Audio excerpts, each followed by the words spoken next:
Ok.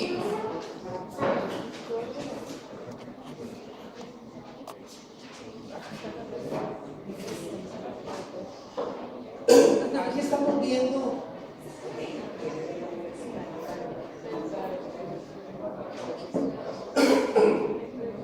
ok, aquí tenemos una vista más o menos panorámica de un órgano que es el testículo. Lo que más nos llama la atención son los túbulos seminíferos. Es el lugar en donde se producen los espermatozoides. Otro detalle que llama la atención, este gran envoltorio de tejido conectivo que recibe el nombre de albuginia testicular. Entonces tenemos una gran capota de tejido conectivo, albuginia testicular, y una gran cantidad de estructuras muy contorneadas sobre sí mismos que reciben el nombre de túbulos seminíferos. Entonces, en el acercamiento de la albuginia testicular vemos no solamente este tejido conectivo, sino esta capa de mesotelio.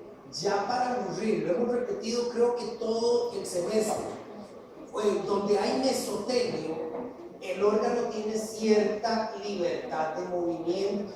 Eso va a hacer que ustedes como médicos en alguna oportunidad van a tener que ver, ojalá que no, porque tiene que ser terrible para el paciente, una torsión testicular. Todos los hombres sabemos que los testículos como que dan vueltas, pero por dicha no completas, dentro del escroto. Ok, eso es justamente una lámina de mesotelio de la albuginia testicular confrontada con una lámina de mesotelio de la superficie interna del saco escrotal. Entonces tenemos otra vez túbulos seminíferos, albuginia testicular y una capa de mesotelio claramente definida. Ahora, me voy a devolver por lo siguiente: albuginia testicular, pero por favor presten atención a este detalle porque de vez en cuando yo sé que les cuesta visualizar. Hacia posterior, hacia atrás, la albuginia testicular empieza a ensancharse. Vean ustedes que aquí tiene cierto grosor y hacia posterior empieza a ensancharse. Ok, ya cuando nos vamos hacia la superficie posterior del órgano, lo que ustedes en macro llamarían la cara epididimaria del testículo, la albuginia testicular se nos hace muy gruesa. A este ensanchamiento de la albuginia testicular que contiene esta red de túbulos, a la zona le damos el nombre de mediastino testicular. Otra vez, devolvamos. Albuginia testicular y a una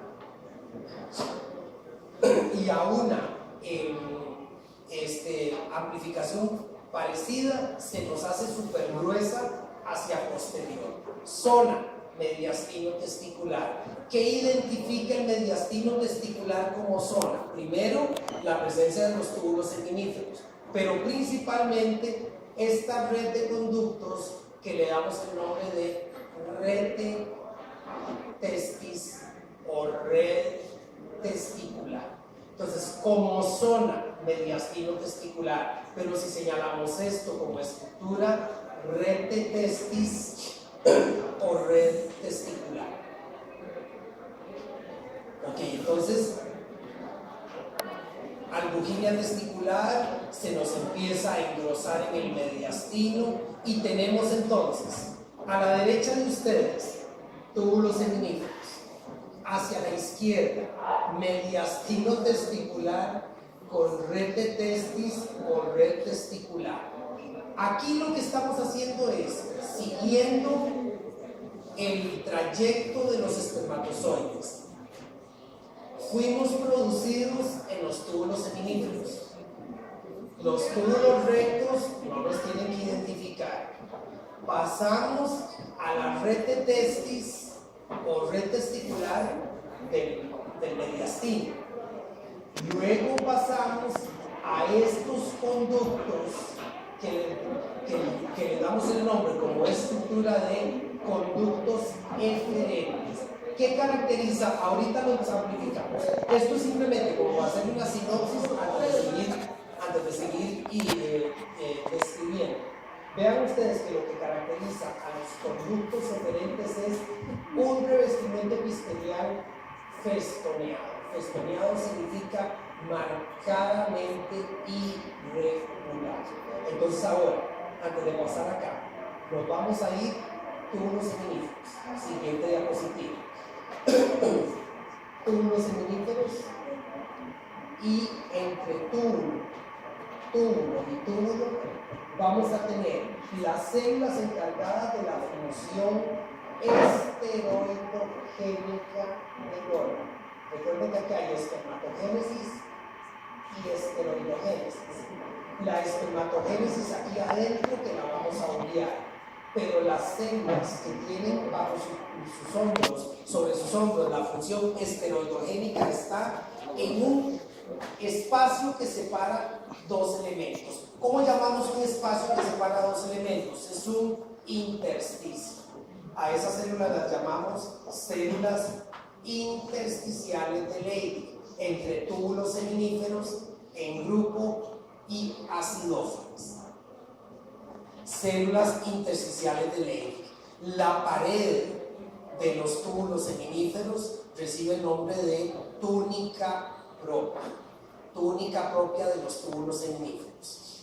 Células intersticiales de Leydig, y las células de la línea espermatogénica acá no las tienen que identificar. Ok, en el espesor de la túnica propia de los túbulos seminíferos, estas células sí, células mioides. Recuerden que míos hace alusión a muslo, tienen esa cierta capacidad contráctil, de ahí el nombre, células mioides. Y las células de la línea espermatogénica no las identifican, solamente tengan en mente a los túbulos seminíferos. Ojo, estoy mencionando esta célula que no es de la línea espermatogénica, pero participa como célula que soporta y nutre las células de la línea espermatogénica. Entonces yo creo que estas sí se las podemos preguntar. Es muy sencillo, Estamos en el interior de un túbulo seminífero. Vemos un núcleo claro con un nucleolo muy prominente. Núcleo claro con un nucleolo prominente. Puede ser un núcleo ovalado o lo que yo llamo un núcleo con forma de gota de agua. Vean ustedes que tiende a ser un poquito como agudo en uno de los extremos. Eso es lo que yo llamo un núcleo en forma de gota de agua.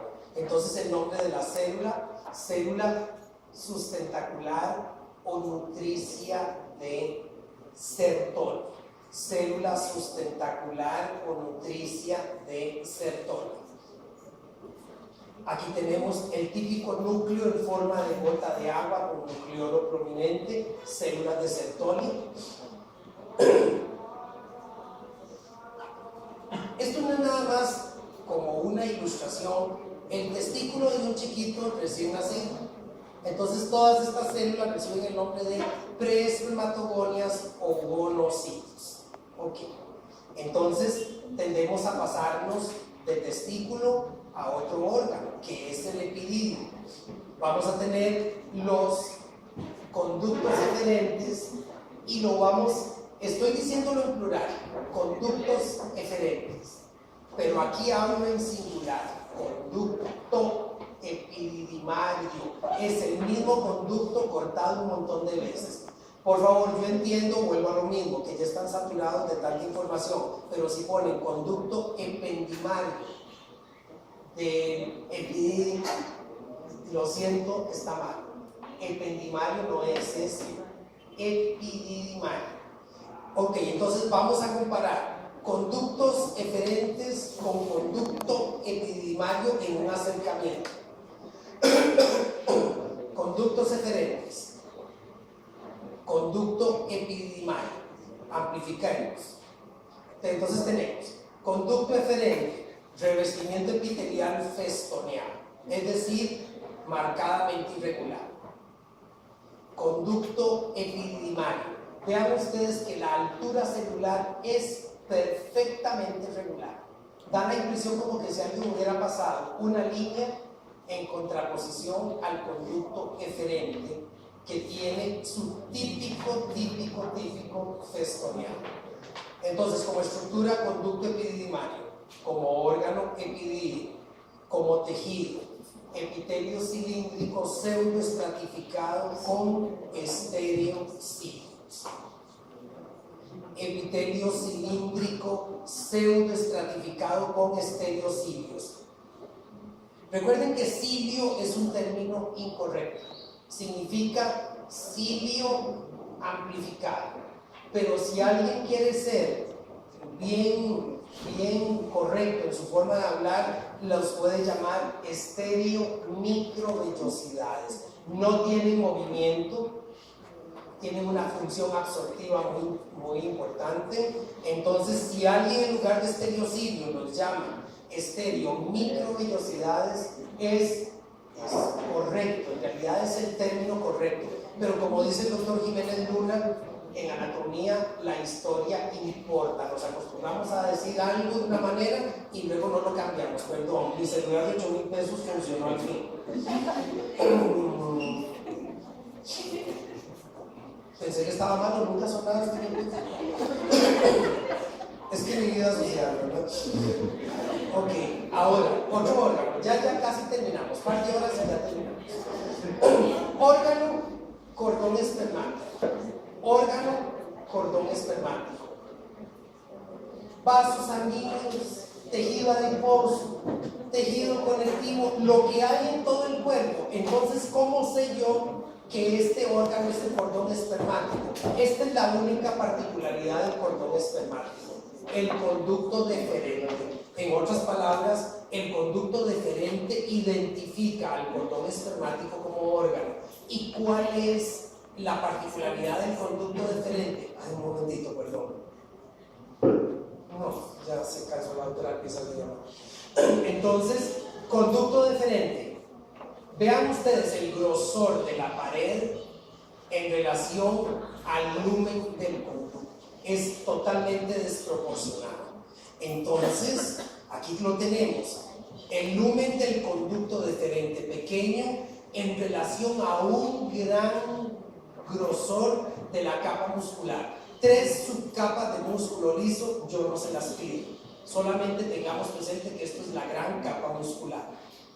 Entonces, epitelio cilíndrico pseudoestratificado ciliado. Aquí lo que tenemos también, pueda que se observen algunos espermatozoides. Y en la vesícula biliar,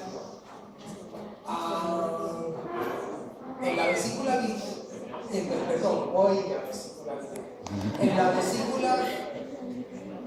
esto lo vamos a dejar.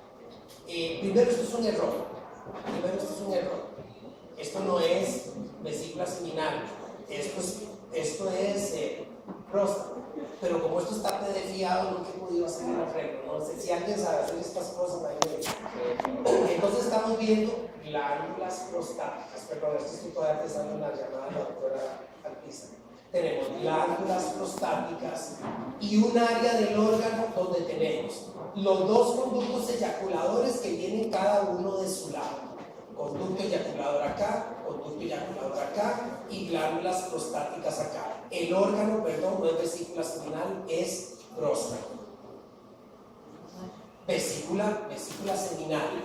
Ojo, gente, en detalle, porque nunca me ha dejado de sorprender la cantidad de errores al respecto.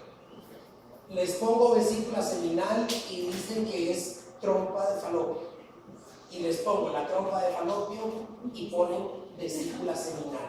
No sé por qué tienden a confundir tanto los 2 órganos. En lo único que se parecen es que no se parecen en nada y tienden a confundirlos. Yo no sé por qué. Entonces, a pesar de que no han visto la histología de la trompa de falopio, trompa uterina, los vamos a ir comparando y lo repetimos la semana entrante, no importa. La vesícula seminal es un tubito que puede tener unos, de vez en cuando hasta 10, 12 centímetros de longitud, pero ocupa un espacio de 3. Eso significa que va a estar plegado sobre sí mismo.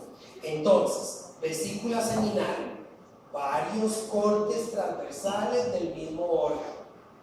Trompa uterina, imagínense una trompa uterina plegada sobre sí misma. Probablemente ya habríamos desaparecido como especie animal porque ya nos habíamos extinguido, nunca habría concepción. Entonces, un único corte de transversal de trompa uterina o de falopio. Vesícula seminal, los pliegues de la mucosa no llenan la luz del órgano. Trompa uterina, los pliegues de la vesícula, de la mucosa de la trompa uterina tienden a llenar la luz del órgano. Vesícula seminal aporta el mayor volumen del líquido seminal y vean ustedes que aquí se ven claramente residuos de esa secreción. La actividad secretora de la trompa uterina es infinitesimalmente pequeña, apenas como para alimentar el óvulo. Entonces no vamos a ver esto. Vesícula seminal adventicia como capa más externa, trompa uterina serosa como capa más externa. De veras no se parecen en nada, pero tienden a confundirlo, no sabemos por qué. Capa muscular, pliegue de la capa mucosa, secreción glandular, adventicia y, cambiamos de órgano, próstata. Otra vez van a volver a ver próstata en el curso de patología, pero en presencia de cáncer. Entonces aquí lo que nos llama la atención es el estroma prostático. Si le señalamos el epitelio glandular, repito, si le señalamos el epitelio glandular, estructura glándulas prostáticas. Si señalamos las calcificaciones en el lumen de la glándula, respuesta, cuerpo amiláceo o calcoferino. El puntero acá, cuerpo amiláceo o calcoferino. Sobre el epitelio glandular, glándula prostática.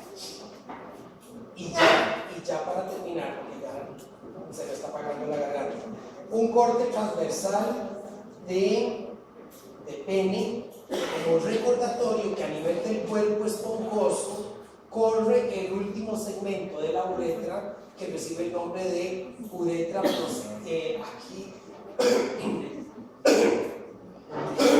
uretra peneana o esponjosa. Aquí tenemos un pequeño también errorcillo, ¿verdad?